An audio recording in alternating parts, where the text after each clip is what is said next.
हाँ, सभी को गुड मॉर्निंग। और आज की क्लास के अंदर जो भारतीय थल सेना है इसके कमांड क्षेत्र और जो भारत के अंदर प्रमुख भाषाई समूह है इनके बारे में जो है आज अपन टॉपिक के बारे में अध्ययन करेंगे।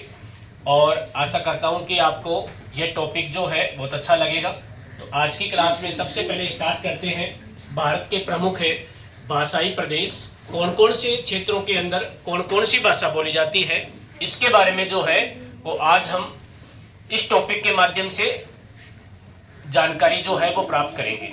तो सबसे पहले बात करते हैं कि भारत में भाषाई प्रदेश जो है तो भाषाई समूह को 4 भागों में बांटा गया है। और 4 जो भाषाई समूह है उनके अंदर पहला आता है इंडो आर्यन या अपन कह सकते हैं भारोपियन समूह है।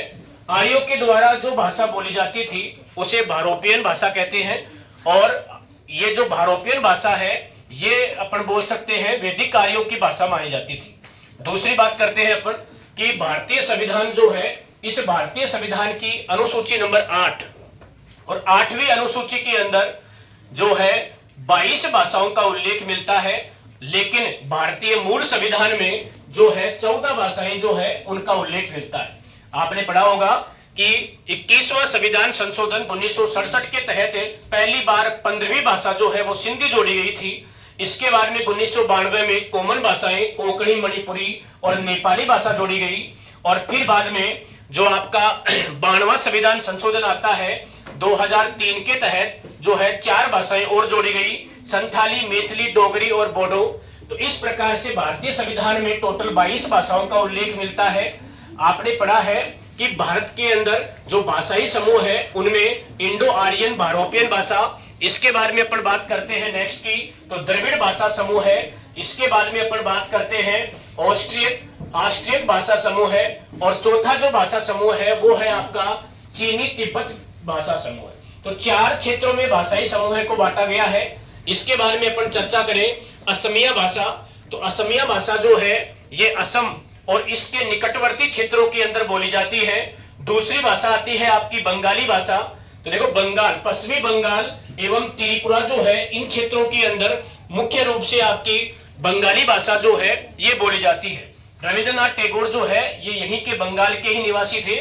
फिर बात करते हैं गुजराती भाषा। तो गुजराती भाषा जो है ये गुजरात के क्षेत्र में बोली जाती है।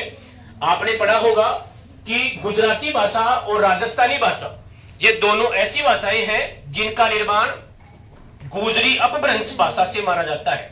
राजस्थानी भाषा जो है ये भी गुजरी अपभ्रंश भाषा से बनी है और गुजराती भाषा जो है ये भी गुजरी अपभ्रंश भाषा से बनी हुई है। नेक्स्ट बात करते हैं तो आती है हिंदी। तो मध्य भारत जो है, इस मध्य भारत में हिंदी भाषा जो है वो सर्वाधिक बोली जाती है। हिंदी भाषा के रूप अलग हो सकते हैं जैसे बिहार, छत्तीसगढ़, दिल्ली, हरियाणा, हिमाचल, उत्तराखंड, पश्चिमी आपका राजस्थान है, मध्य प्रदेश, यूपी, उत्तराखंड आदि सभी राज्यों के अंदर जो है वो आपकी हिंदी भाषा बोली जाती है। हिंदी भाषा की अलग अलग बोलियां हो सकती है लेकिन भाषा क्षेत्र जो है वो हिंदी रहेगा। नेक्स्ट बात करते हैं कन्नड़ भाषा। तो कन्नड़ भाषा जो है ये कर्नाटक के क्षेत्र में बोली जाती है। मलयालम भाषा की बात करते हैं तो मलयालम भाषा जो है ये केरल की भाषा है। विशेष आपको याद रखना है, काफी बार भर्तियों में ऐसे क्वेश्चन पूछ लेते हैं। इसके बाद में बात करते हैं मराठी भाषा। तो मराठी भाषा जो है ये महाराष्ट्र और गोवा के अंदर जो है बोली जाती है। आपने पढ़ा होगा कि गोवा जो है ये पुर्तगालियों के अधिकार में था। दमनदीप, गोवा, दादर नगर हवेली इन सब पर पुर्तगालियों का अधिकार था। क्योंकि आपने पढ़ा है भारत में जो यूरोप का उपनिवेशवाद है उसमें सबसे पहले पुर्तगाली आते हैं, फिर डच आते हैं, फिर अंग्रेज आते हैं और एंड में आते हैं फ्रांसीसी। लेकिन इन चारों में सबसे सफल जो है वो आपके रहते हैं अंग्रेज।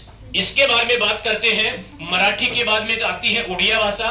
तो उड़िया भाषा जो है ये बोली जाती है आपकी उड़ीसा के अंदर, ठीक है। और तमिल भाषा की बात करते हैं तो तमिल भाषा तमिलनाडु और पांडिचेरी के क्षेत्र में बोली जाती है।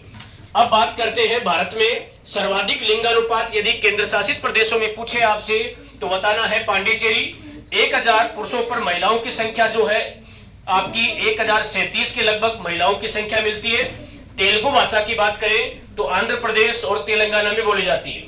अब बात करें भारत में भाषाओं के आधार पर पहला राज्य जो है 1953 के अंदर आंध्र प्रदेश तेलुगु भाषा के आधार पे बढ़ता है और उसके बाद में 2 जून 2014 को आपका तेलंगाना जो है ये भारत का नया राज्य जो है नेक्स्ट राज्य बनता है। अब बात करते हैं आपके नेक्स्ट पॉइंट के अंदर, इसी के अंदर कि भारतीय जो सेना है, भारतीय सेना के जो मुख्यालय है, कमान क्षेत्र है, वो भारत में कहां-कहां पर स्थित है, उनके नाम भी आपको याद रखने।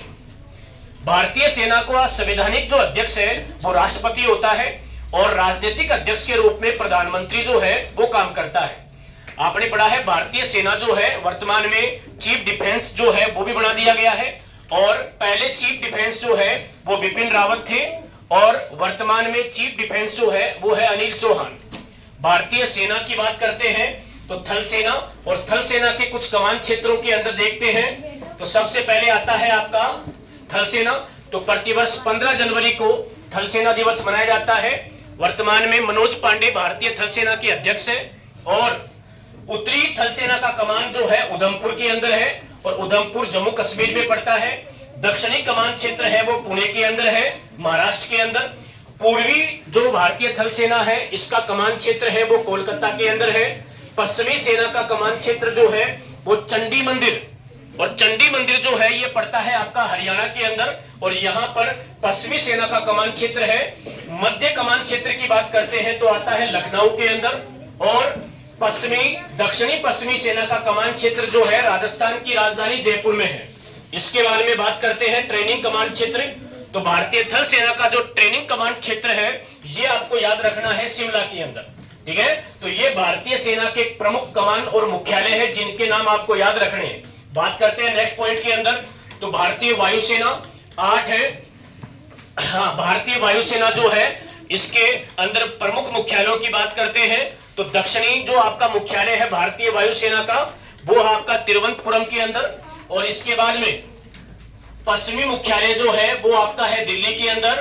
पूर्वी मुख्यालय जो है वो आपका है शिलोंग के अंदर, और इसके बाद में बात करें दक्षिणी पश्चिमी जो मुख्यालय है वो आपका है गांधीनगर के अंदर, और मध्य कमान क्षेत्र का मुख्यालय है उत्तर प्रदेश के अंदर इलाहाबाद में, और मेंटेनेंस का मुख्यालय यदि आपसे पूछे भारतीय जो वायुसेना है इसका मेंटेनेंस का मुख्यालय है वो है आपका नागपुर महाराष्ट्र के अंदर, और वायुसेना का प्रशिक्षण जो मुख्यालय है वो पड़ता है आपका बेंगलुरु के अंदर। इसके बारे में बात करते हैं आपकी नौसेना।